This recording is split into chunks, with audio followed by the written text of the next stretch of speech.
ibu-ibu yang di luar bisa merata ke dalam biar nanti yang datang terakhir tidak bingung untuk mendapatkan tempat. Monggo.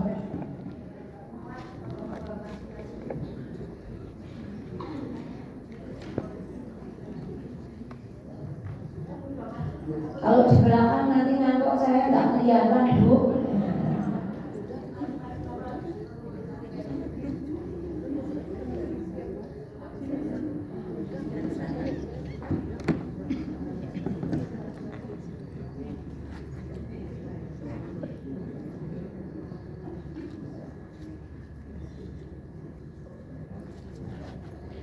Baik, bismillahirrahmanirrahim.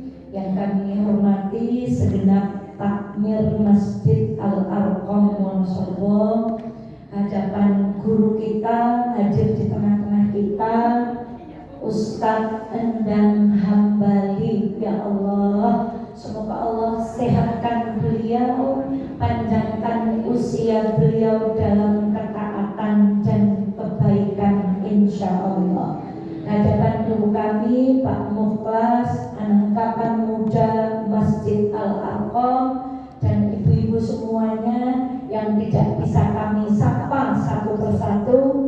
Hadir juga di tengah-tengah kita guru kita Bu Munji. Semoga beliau diberikan usia yang panjang dalam kebaikan.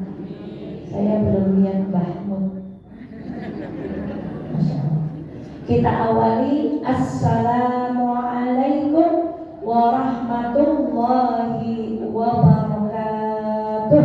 Waalaikumsalam warahmatullahi wabarakatuh. Angkat tangan kanannya enggak? Ya. Letakkan di pundak teman sebelah kanannya. Ya. Bapak-bapak di luar boleh menyesuaikan. Ikuti saya.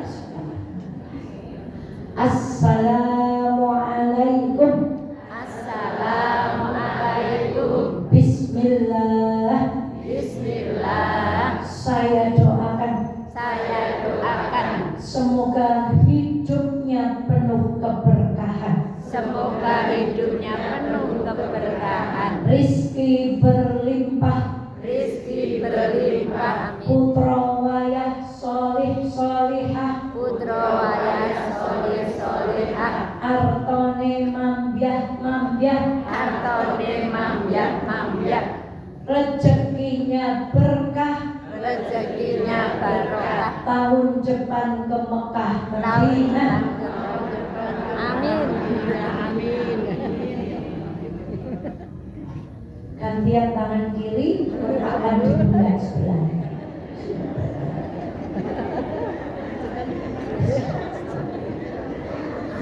Assalamualaikum. Jazakumullah. Sudah mendoakan saya. Saya doakan juga. Semoga tambah sehat, tambah syukur, tambah sabar, tidak ngeluhan, tidak berundelan, tidak ngeyelan, manut sama pasangan. Amin.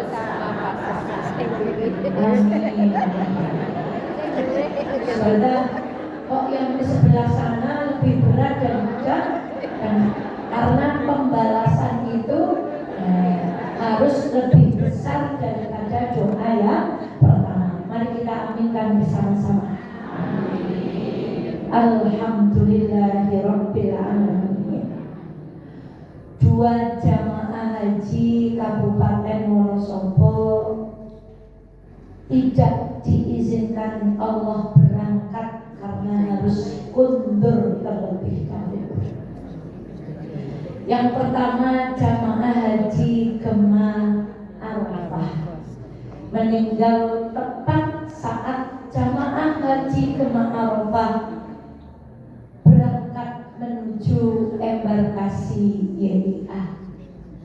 Satu lagi seorang ibu dari jamaah haji Al-Mansur, beliau ngedrop saat usai vaksin meningitis karena gula beliau tinggi. Beliau ngedrop kemudian kabundut wonten ngarsa dalemipun Allah. Saya tak tanya sama ibu-ibu, beliau berdua sudah termasuk orang haji atau belum? Sudah.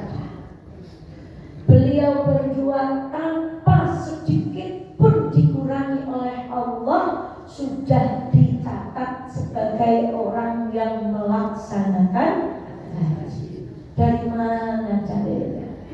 Karena Rasulullah Shallallahu Alaihi Wasallam bersabda, orang beriman itu kalau sudah niat maka tercatat baginya apa yang dia niatkan itu. Pertanyaan kedua, mungkinkah saudara-saudara kita yang hari ini berada di Mekah ada yang mengeluh karena panas? Mungkin. Mungkinkah di antara mereka ada yang merasa tidak sabar saat antri? Mungkin. Mungkinkah di antara mereka yang pergi dengan suaminya lalu di satu momen mereka merasa terganjal, jengkel, merasa ngededek kalian karuane? Mungkinkah? Tapi kedua ibu itu tercatat sudah tindak haji tanpa harus merasakan suhu 43 derajat Makkah Al-Mukarramah, tanpa harus antri, tanpa harus dituntun oleh garmonya, kemudian garmonya sayang banget, gak perlu seperti itu. Wahai Bunda, itulah besaran niat di dalam Islam. Maka sebagai mukadimah, kita kalau sholat lupa tahiyat awal, sebelum salam kita bisa ganti dengan nomor sujud sahwi. Kalau kita puasa Ramadan kemudian lupa, dahar lemper, kok kelingan, puasanya batal atau tidak? Tidak dilanjut. Atau kita ketiduran dari duhur sampai asar, boten kumu, nindakaken sholat duhur, lalu kita bangun sholat asar, kita ganti sholat duhurnya, boleh apa tidak? Permasalahan fikih di dalam agama kita pemahamannya banyak. Salah baca, sholatnya tidak batal. Kurang rakaat ditambah dengan sujud sahwi. Tapi kalau ada yang duduk di Al-Arqam kelihatan menyimak, catatan juga dibawa, tapi di dalam hatinya, timbang rumah orang apa-apa. Al-wum najikan pertanyaannya, dapat pahala atau tidak? Dia nampak khusyuk, bawa catatan, duduk paling depan. Tapi kalau ada salah niat sedikit saja, Allah nggak pakai ibadah kita. Tetapi kalau niatnya sudah lurus, insya Allah seperti beliau berdua, belum melakoni, tidak tindak ke Al-Arqam, cuma niat membesok-besokkan ngaji, kalinane garwane cukup alun-alun baik. Itu sudah dapat apa, Bu? Luruskan niat. Semoga duduk kita pagi hari ini menjadi duduk yang diridhai oleh Allah Subhanahu wa Ta'ala. Shalawat dan salam semoga senantiasa terlimpah kepada baginda Muhammad sallallahu alaihi wasallam. Mas Ahmad, slide pertama Mas Ahmad. Next. Tirukan saya, khair insyaallah. Khair insyaallah. Sekali lagi. Khair insyaallah. Sekali lagi. Khair insyaallah. Sekarang dibalik, insyaallah-nya di depan, khairnya di belakang. Wahid, isnin, salasa. Insyaallah khair. Lagi. Insyaallah khair. Lagi. Insyaallah khair. Sebelum masuk pada materi, insyaallah, Nabi kita Muhammad Shallallahu Alaihi Wasallam adalah Nabi yang mengajarkan kepada kita apapun yang Allah takdirkan untuk untuk kehidupan kita adalah yang terbaik. Maka khair artinya adalah baik. Insya Allah, seolah-olah kita mengatakan sudah, insya Allah semuanya baik. Insya Allah semua ada hikmahnya. Insya Allah semua ada pelajarannya. Apa bahasa Arabnya? Khair insya Allah. Atau dibalik? Insya Allah. Bagaimana kisahnya? Ayah sudah sering mendengar kisah itu. Ketika ada seorang raja, hobinya berburu. Dia pergi ke sebuah hutan berkali-kali karena hobinya memang bapak-bapak itu.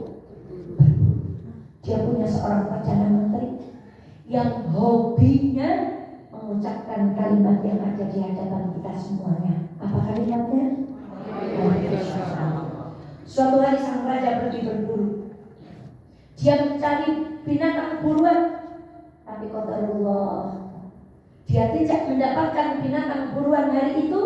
Justru salah satu ujung jarinya harus patah karena terkena pedang yang ia bawa. Raja itu pun pulang. Kemudian raja itu berjumpa dengan perdana menterinya yang hobinya mengatakan kalimat apa? Raja itu mengaju, boro-boro oleh buronan, nah malah apes dinagie tangane bukan. Karena perdana menterinya hobi bilang seperti tadi, maka dengan enteng perdana menteri menjawab apa?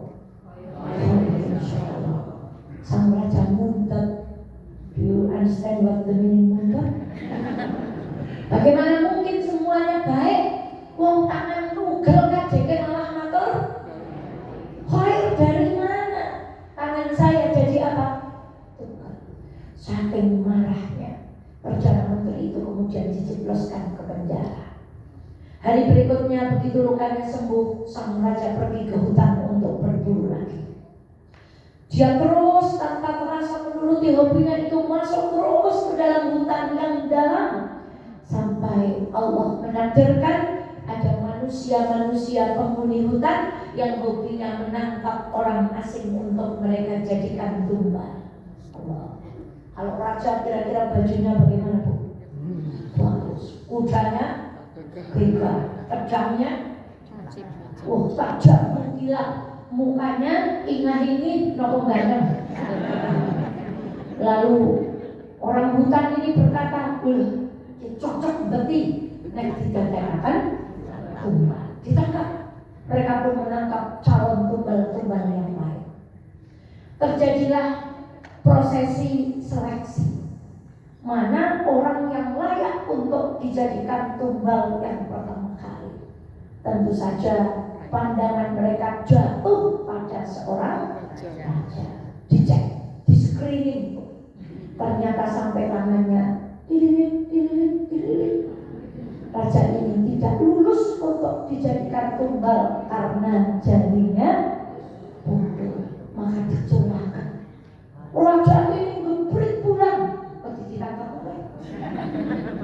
Lalu buru-buru menemui perdana menteri yang ia jebloskan ke penjara. Seraya berkata, ya Allah, yang jangan pulang macan bener jeke.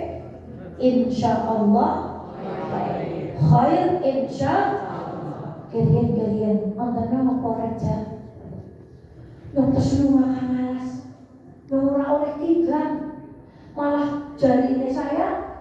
Lalu saya ditangkap, saya mau dijadikan tumbal. Saat screening saya tidak lolos screening, maka saya diucapkan alhamdulillah, matur nuwun banget.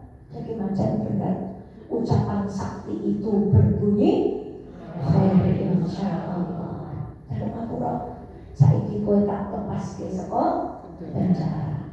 Kemudian si perdana menteri ini bilang alhamdulillah, menjaluk ngapura ya is penjara deke khair insyaallah.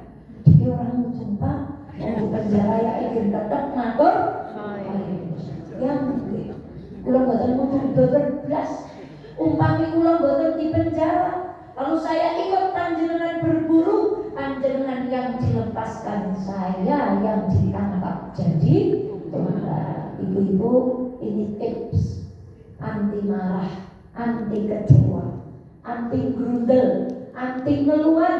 Kalau kita punya kalimat apa Bu? Khair, insyaallah. Bayangkan, ibu sering menghayal punya suami yang ideal, yang perfeksionis. Saya jamin kalau ibu punya suami yang perfeksionis, ibu stres. Karena tatanan baju di lemari harus rapi. Sandal menceng sedikit sama suami diapakan? Diluruskan.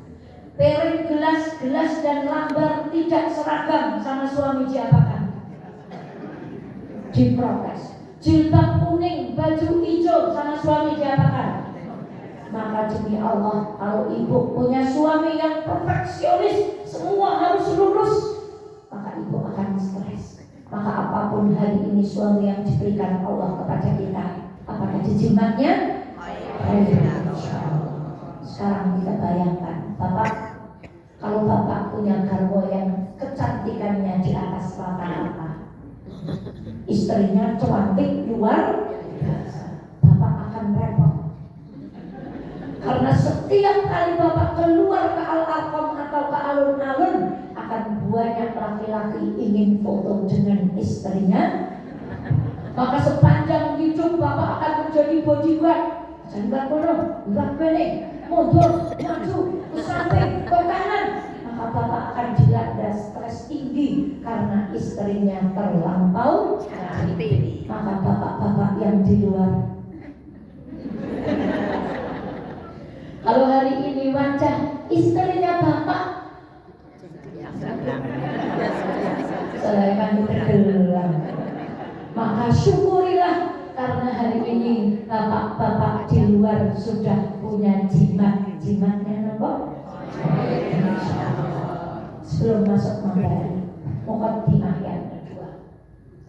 Dulu Muhammadiyah dipimpin oleh seorang kiai karismatik yang bernama Kiai Haji A.R. Fahrudin. Bapak Ibu mengenal bagaimana beliau teramat sangat sederhana. Dan hari ini diikuti oleh pimpinan Muhammadiyah yang baru, yaitu Profesor Haidar. Viral berita beliau naik kereta ekonomi, bawa kopernya nopo paten letek. Maka ibu kalau tasnya letek itu betul apa? Wong ketua pusat pimpinan Muhammadiyah mawon kopernya. Ini kan cerita. Saya nggak lihat. 3 tahun yang lalu suami saya berdiri tepat duduk di belakang Prof. Haidar Nasir. Saking suami saya nggak percaya Bu, ageman beliau itu difoto dari belakang. Lalu pulang, setelah pulang acara itu bilang sama saya, Bunda, saking tidak percayanya ayah kasih tak foto. Batak todongna Bunda, demi Allah pakaian yang saya foto ini warnanya sudah bulat. Ya Allah Akbar. Pimpinan kita tuh begitu. Maka suatu hari Kiai Haji A.R. Fahrudin menikah baca isi pengawasan. Karena orang Muhammadiyah memang senangnya rokok. Jangan sensitif kalau saya bilang Muhammadiyah. Muhammadiyah itu artinya pengikut Muhammad. Kok bisa ngaji? Ya tidak, qadarullah. Ketika nyetor kendaraannya mogok, lalu beliau memutuskan untuk naik angkot. Kira-kira mau baca tidak kenal apa melalui kendaraannya mogok, sias naos nopo boten sias. Sias naos nopo boten Bu. Saya yakin akan ada ibu yang berkata, lah harus jangan dibahas yang penting wes. Nah, ini salah juga. Kiai A.R. Fahrudin naik angkot, qadarullah ma syaa fa'al. Ketika diangkot itu beliau kecopetan. Orang pada kelas teman, ya Allah pakai kecopetan repot. Beliau dengan tenang mengucapkan Alhamdulillahirabbil alamin. Tiang-tiang sambil bingung, Pak. Panjenengan menika kecopetan kok malah matur satu kalimat di luar yang kita bayangkan. Kalimat apa Bu? Alhamdulillah. Lalu beliau menjawab Alhamdulillahirabbil alamin. Nyong sing kecopetan dudu nyong sing nyong. Maka hari ini, kalau suatu saat ibu dimarahi oleh suami, bilang apa? Alhamdulillah. Nyongse, bongei, uduse, karena insya Allah di sisi Allah lebih mulia yang ngomei atau yang gemei. Membela diri. Suatu saat ayah bunda dizalimi oleh seorang muslim yang lain, katakan alhamdulillah. Nyong sing dizalimi dudu nyong sing mboli. Terakhir, suatu saat ibu dibilangin sama temannya, Bu, jangan ini digendemi karo kae. Alhamdulillah kula sing digendemi sanes kula sing jangan sebaliknya. Tapi kene ngomong ceritanya sing sebenarnya iki kaya ngene. Sepodo aku Gusti Allah, tapi sudah ngejar gak dapat pahala. Dua, jimat kita pagi hari ini ayah bunda, satu kalimat sakti nopo? Baik, insyaallah. Apa baik pokoknya baik insyaallah. Nomor kali Alhamdulillah. saya yang di Dolimi. pilih cewek dongai, didolimi, maksudnya dudu aku sing. Dolimi. Baik, ibu dan sekalian yang dirahmati Allah.